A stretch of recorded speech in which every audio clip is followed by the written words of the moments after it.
নমস্কার বন্ধুরা, সোনালী ভিলেজ ফুডে আপনাদের সবাইকে অনেক অনেক স্বাগত। আমি আজকে আপনাদের সামনে একদম গ্রাম বাংলার পছন্দের তিনটে রেসিপি শেয়ার করতে চলে এসেছি। এই দেখুন, এই বকুলি।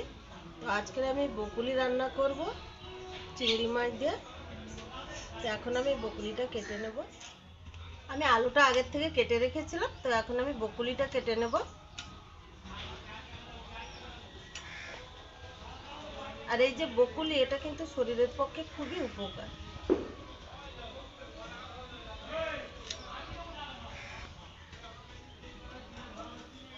বকুলি আলু ভালোভাবে পুকুর থেকে ধুয়ে আনবো, কাটা হয়ে গেছে। মাছগুলো কিন্তু আমি ভেজে নিয়েছি। মাছ ভাজাটা আপনাদেরকে আর দেখাইনি। মাছ ভাজা কড়ার মধ্যে দিয়ে দিচ্ছি ফোড়ন, পেঁয়াজ কাটা, কাঁচা লঙ্কা কাটা। পেঁয়াজ আর লঙ্কা হালকা করে ভাজা হয়ে গেলে এর মধ্যে দিয়ে দিচ্ছি চিংড়ি মাছ।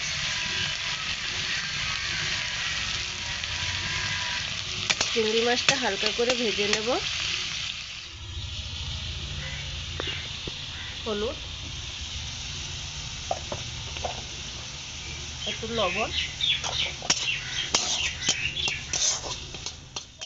চিংড়ি মাছটা হালকা করে ভেজে নিয়েছি। এবার এর মধ্যে দিয়ে দিচ্ছি কচি কচি পুঁই শাক।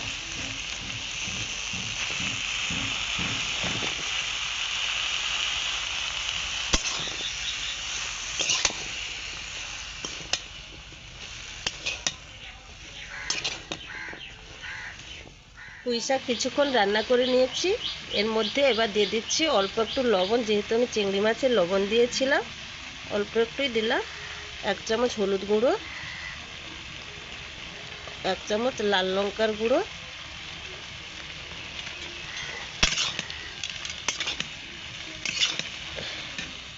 এবার দেব আমি 2 চামচ ধনের গুঁড়ো।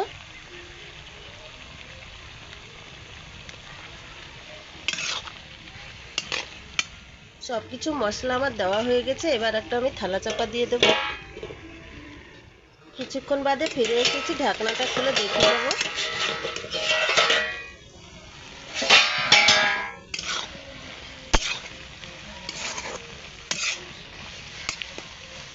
মশলার সঙ্গে পুঁই শাক ভালোভাবে কষানো হয়ে গেছে। এবার এর মধ্যে দিয়ে দিচ্ছি জল।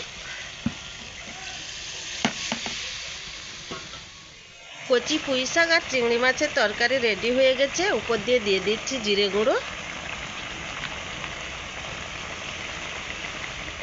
কচি পুঁই শাক দিয়ে চিংড়ি মাছের তরকারি রেডি হয়ে গেছে। একটা পাত্রের মধ্যে ঢেলে নিয়েছি।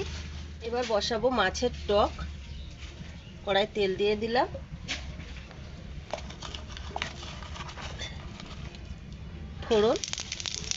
ফোড়ন হয়ে গেছে। এবার আমি জল দিয়ে দেব। এখানে একটা বাটিতে আমচুর আর সাদা সর্ষে বাটা জলের মধ্যে ভিজিয়ে রেখেছিলাম। এখন আমি এই জলটা দিয়ে দেব।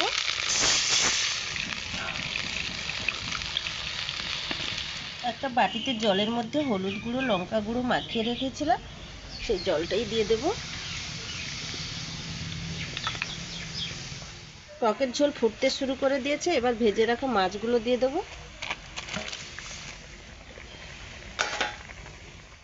এবার অল্প একটু লবণ দিয়ে দেব, যেহেতু আমচুরের মধ্যে এবং মাছের মধ্যে লবণ আছে, অল্প একটুখানি দেব। মাছের টক রেডি হয়ে গেছে। এবার আমি উনুনের থেকে নামিয়ে নেব। বকুলি রান্না করার জন্য প্রথমে আমি চিংড়ি মাছগুলোকে ভেজে নেব।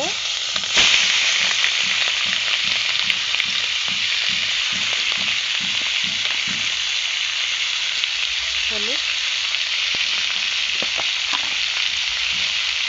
লবণ,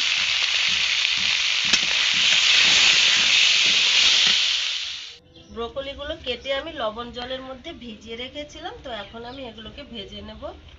কড়ার মধ্যে দিয়ে দেব তেল। তেল গরম হয়ে গেছে। একে একে ব্রকলিগুলো দিয়ে দিচ্ছি।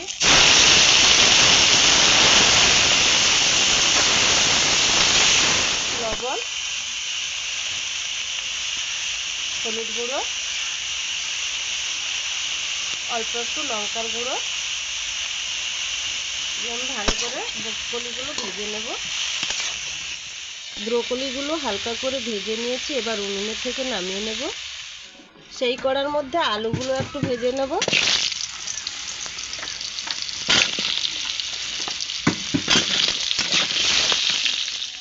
একটু আলুর মধ্যে লবণ দিয়ে দেব, 1 চামচ হলুদ,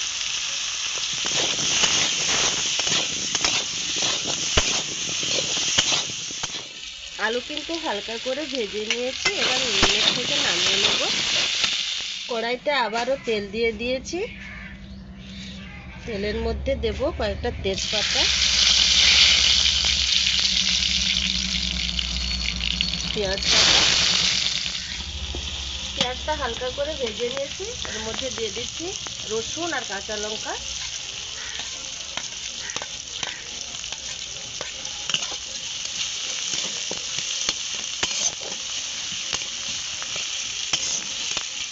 পেঁয়াজ রসুন হালকা করে ভাজা হয়ে গেছে, এবার দিয়ে দিচ্ছি বেটে রাখা আদা। আদাটা তেলের মধ্যে একটু ভেজে নেব যাতে কাঁচা গ্যাসটা চলে যায়। এবার একটা বাটির মধ্যে জলেতে হলুদ গুঁড়ো, লঙ্কা গুঁড়ো, জিরে গুঁড়ো, ধনে গুঁড়ো মাখিয়ে রেখেছিলাম, সেই জলটাই অ্যাড করে দেব।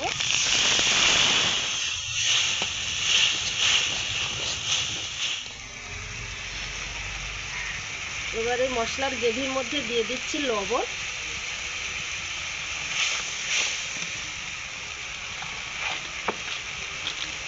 একটু লাল লঙ্কার গুঁড়ো,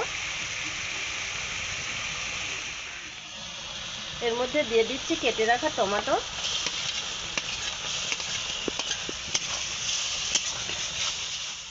মটরশুঁটি,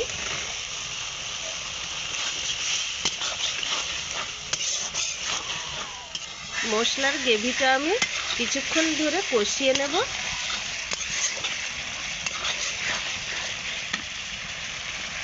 মশলা ঠিকঠাক মতন কষানো হয়ে গেছে, এবার এর মধ্যে দিয়ে দিচ্ছি ভেজে রাখা ব্রোকলি আর আলু।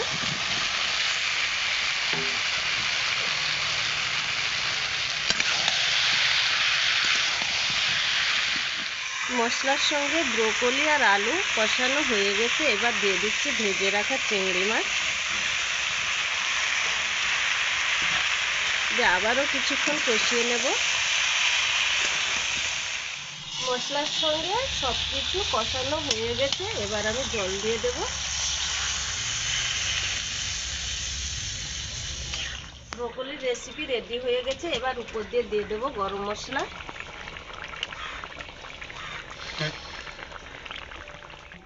এবার আমি উনুনের থেকে নামিয়ে নিয়েছি, এবার একটা পাত্রের মধ্যে ঢেলে নেব।